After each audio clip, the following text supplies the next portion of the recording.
Hi, this is Jean Bedord, your instructor for Money-LIBR200. For this unit, you will be visiting two different libraries or information centers and comparing them. You may be able to get annual budgets, but often this information is not readily available. This presentation will give you an overview of some of the financial aspects that will be important to your professional life. Let's start with the basics. Availability of money affects all aspects of a library or information center. Users expect up-to-date information, everything from periodicals to recently published books. This is particularly true in academic libraries where journal subscriptions are a major expense. Typically, subscriptions to electronic databases have to be renewed on an annual basis. Money also determines which services can be provided. Keeping the doors open, children's story times, the reference desk, all require staffing. So available staff hours are the major determinant of the service level that can be provided. From your standpoint, the major impact is that money determines availability of jobs. There will always be more projects and demand for services, but unless there is money to hire staff, expansion into new areas will be limited by the need to maintain current service levels. Now let's look at where the money goes. Overhead is the fixed expenses required to open the doors, often with little or no control over the actual costs. Overhead may not be administered by the individual library, but it's still a cost of operations. The second area is the budget for materials and equipment, which is not a high percentage, typically about 10% for public libraries. Academic libraries may have a higher percentage since scholarly journals are expensive. The biggest portion of the budget goes for salaries, typically 60% for a public library. This means that when budgets are cut, staff hours get cut, which translates into reducing open hours for the library. So where does the money come from?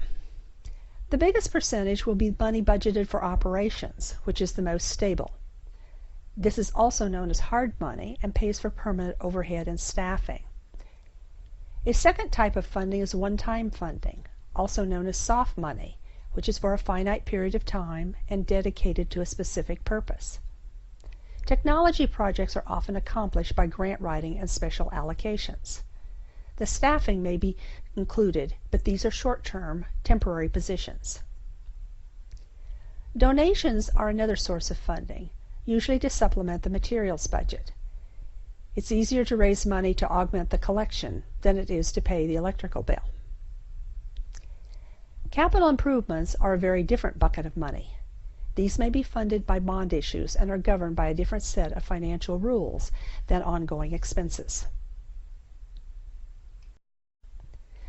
Funding varies by the type of library and the organization to which the library reports. Here are some of the possibilities. Public libraries can be funded as a department within a city budget, which has to be approved by the city council. Or libraries can be funded as part of a county-wide system.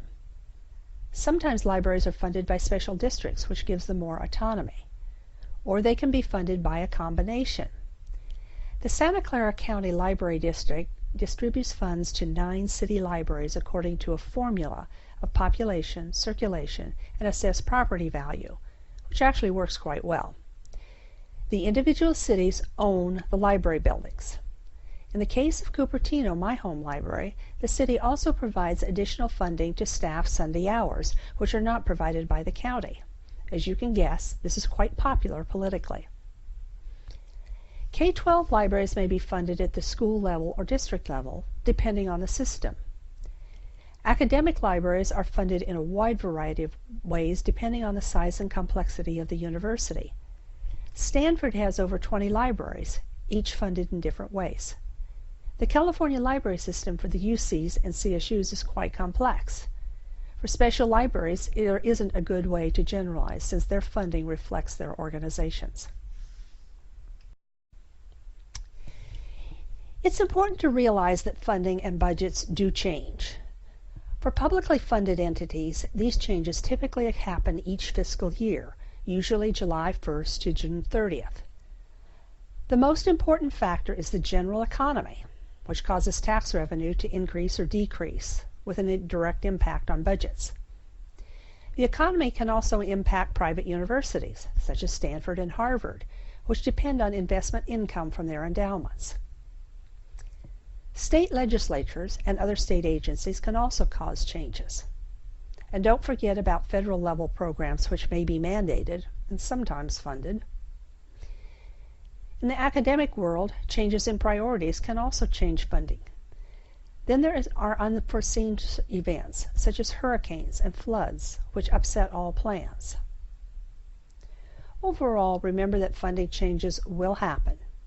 Individuals and their libraries probably won't have much control, so the best strategy is simply to adapt to the changing environment.